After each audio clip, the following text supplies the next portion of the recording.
Apakah hukum buat bonggol tinggi hingga merosakkan kenderaan orang ramai? Ni mesti ada kes ini ni. YB kena tengok tak? Nampak? Buat bonggol tinggi, 4 kaki tinggi. Kita ada satu kaedah dalam mazhab Syafi'i dipanggil ad-dararu yuzalu.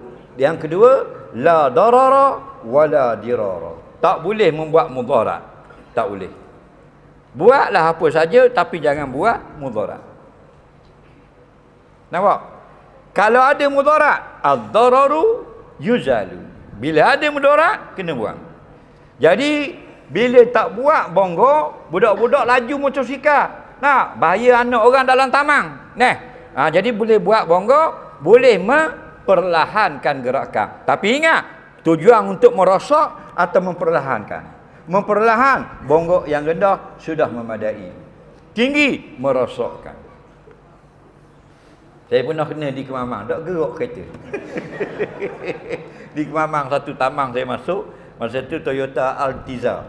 Serah masuk, lekat tu, tak lagi. Kereta tarik belakang, dah balik cangit tayar belakang. Tak gerak. Bang, panggil orang 3-4 orang akak kereta. Nak bosok habis bawah dengan exhaust dan sebagainya. Tak. Jadi tak boleh. Jangan suka-suka hati. Buat boleh kerana ada ilat, ada sebab. Kerana tak mau bagi budak-budak membahayakan nyawa orang lain.